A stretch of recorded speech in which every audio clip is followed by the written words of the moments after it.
YouTube, hey, what's going on? I'm back and I have an update. You might be able to tell, but there's a few changes that have been made since my last post-build video. Well, with this motherboard, I've discovered that X79 or 2011 socket is extremely responsive to quad-channel memory, and so I'm not looking to replace the existing 2x8 gigabyte memory modules that I had, the Corsair Vengeance 2100 megahertz memory. I just added a few more modules, and everyone said that I was going to have issues. They say, you're supposed to buy, if you're going to go with quad channel memory, you got to buy 4, 6 at a time. You're not supposed to go 2x2 because, and there's some truth to it, because the actual memory on the modules can actually come from different manufacturers, so you can have problems. But I got lucky. Not only did I buy buy the memory from two separate batches, but I also bought the memory used off of eBay, and I lucked out. I have no issues. So I upgraded the memory, and I also, in the process, I changed out the existing aluminum decorative heat spreaders for these Akasa Copper ones, and they're very, very nice. They're heavy, and they're not expensive. There's supposedly a copper shortage. People are going out and stealing copper pipes and stuff, and this stuff was only, I think it was like $8 a piece. I think it was $32 altogether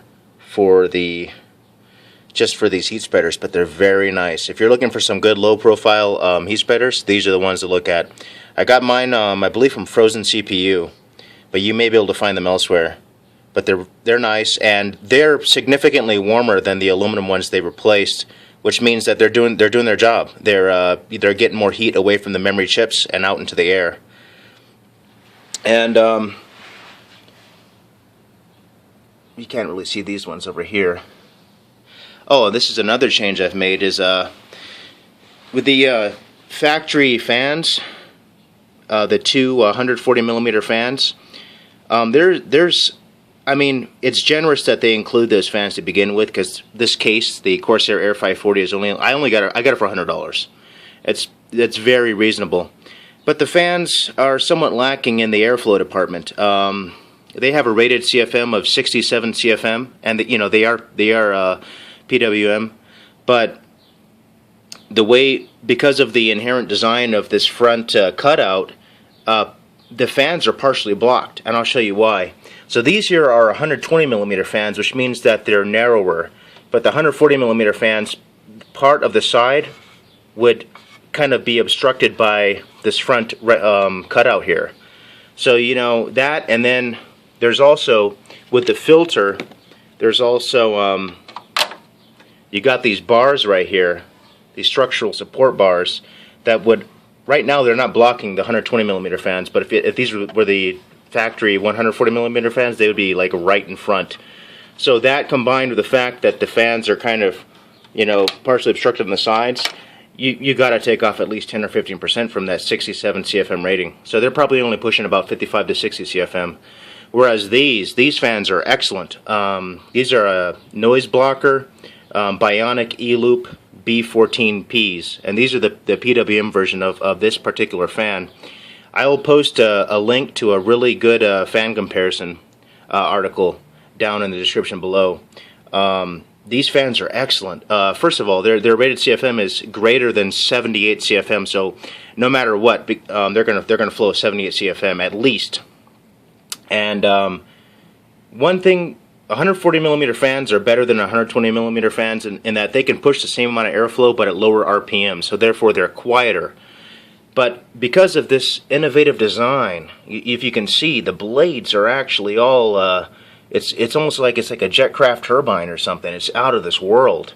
And the engineer, the German engineer who designed these blades, he was basically using nature as inspiration. He was looking at just the way that birds fly and the aerodynamics inherent in their wings. for his inspiration for developing these fans. And this engineer actually was awarded some kind of design award from Germany. He got a national award. And these are actually very expensive fans. These are $30 a piece. But I can tell you that they flow more air each. They flow, around 80 CFM compared to the 65 or 67 CFM with the 140s they're placed, and they do so without generating any more noise because of this innovative fan design. So the problem with 120 millimeter fans being inherently noisier is pretty much addressed with this fan design. So in concert, these three fans push about 240 CFM, whereas the fans that they've replaced we're only pushing about 120 CFM because of the obstructed airflow and everything else. But I have this all taken apart because I wanted to show you guys this fan design. It's very nice. And also, so with the default fans, I've moved them up onto the top of the case, and I also picked up a top air filter. This air filter is available online. If you Google Corsair Air 540 air filter, you should be able to find this pretty quickly. I can't really remember or pronounce the name of the company. It's like a Demi C filter. They're down in South Africa. So when this thing arrived, it had stamps all over the package, and it took about a few weeks to arrive, about a week longer than usual. But I got this for $20 with some negotiation, and so I got those two original front case fans up on the top. And bucking conventional wisdom, I actually set them up as intake. And I've done testing with both as intake and exhaust. And I found that they work better as intake, and I'll show you why. So here you got this front case fan right here that's bringing in air from the outside. Now if this top fan was set up as exhaust, that intake air will be just going right out the top there. And one way to look at airflow in a case is to look at it as water. It exhibits somewhat similar behavior. So if this was a spigot and that was an exhaust, it's pointless. What you want with airflow is you want it to do the most work before exiting the system. So by setting this top fan up here as intake instead, it's basically working with the front fan and amplifying the pressure in this area, and especially it's beneficial because I got the intake for the air cooler right there. And also, with the copper heat spreaders on my memory, these fans as intake are also bringing cold air from outside the case right down on top of these memory modules. And that heat bridge back there is very beneficial. And as you guys can see, whoever's got an Air 540, you know that that's not the original case fan. Now that thing took some massaging to get in, but I finally got it in. It's got these rubber things on the side. This is a Corsair AF 140, I believe. It's a decent fan, and I was surprised. When I had it initially set up, I had it on the top, back when I had the original case fans in the front as exhaust to help with the original rear case fan. And I assumed that it wasn't PWM, and that was because I had it hooked up to a different fan header on the board. But hooked up to the chassis fan header, it is PWM. That's very nice. So, on to the other changes that I've made. I've added a second 780 Ti, as you guys can see. I guess part of the rationale for doing so is I was playing Skyrim, and I was dismayed. I was actually shocked to find that a single 780 Ti can't push Skyrim with like 100 mods and an EMB. Believe it or not, it can't do it. I was seeing 100% utilization, core utilization, with a single 780 Ti. Memory was around 2.5 to about, really, it gets close to 3. It's right up around 90%, to be honest. So memory and core was tapped out. I wasn't able to increase the memory, but by adding the second GPU, I can't believe it. I'm seeing I uninstalled the game out of just sheer frustration, but I was seeing 75% core utilization on both the cards. And I was running quite a few mods, namely among them this one. It's Vert's Flora overhaul. You guys probably, if you guys play Skyrim and are familiar with modding, you know what I'm talking about. The high-res textures and a Real Vision EMB. And I was seeing in certain wooded areas 75% core utilization on both the cards. So it does justify it in that sense. But there's no other game that I have that really pushes both the cards. But that's okay, because I am actually getting ready to step up to 2560 by 1440. I've been wanting to do this for a while. I've been looking at 1920 by 1080 for too long now, and I'm ready to step up. And I've just been waiting. I've been patient. I've been waiting for these monitors to come out with a G-Sync. I didn't want to buy a cheap Korean 2560 by 1440 monitor, and then 6 months later, either have an issue with it, because a lot of people are having issues with these Yamakasi Cat Leaps and the QNX monitors. They're having issues around a year's time. The monitors are overclockable, but they just don't last very long. They're not meant to be overclocked. So I've been waiting for a G-Sync monitor to come out, and now it looks like we got a decent contender. It's coming out in July. It's made by Asus.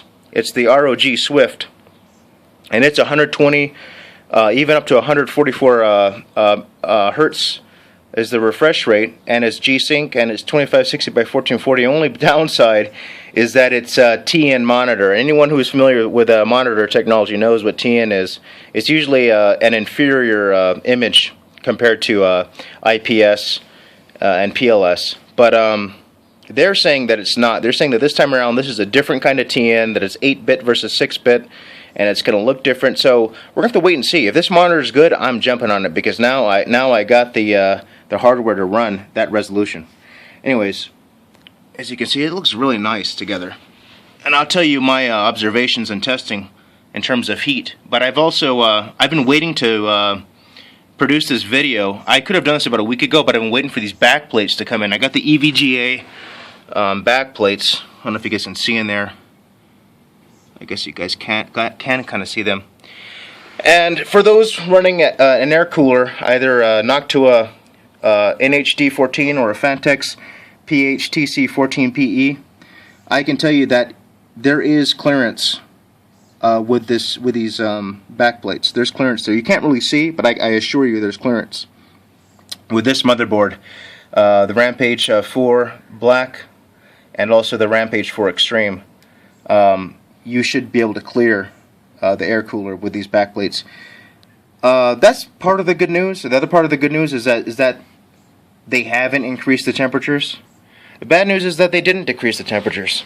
So they look great, and they're somewhat protective, especially if you have a large air cooler, and and find that you do remove your primary GPU from time to time for cleaning or for whatever you want to, you do some troubleshooting and swap it out with the secondary, etc. But I've done extensive testing yesterday, and I found that there's no difference in temperatures. But during the testing, I did do a few tests with the case completely open, and if you're running an SLI, if you're running Titan SLI or 780 Ti SLI, I found that there's a 7 to 10 degrees Celsius difference with this case having the side panel off versus having it on, if you're seeing moderate to high GPU load. So if you're running a game that's really gonna utilize your GPUs, just take the side panel off.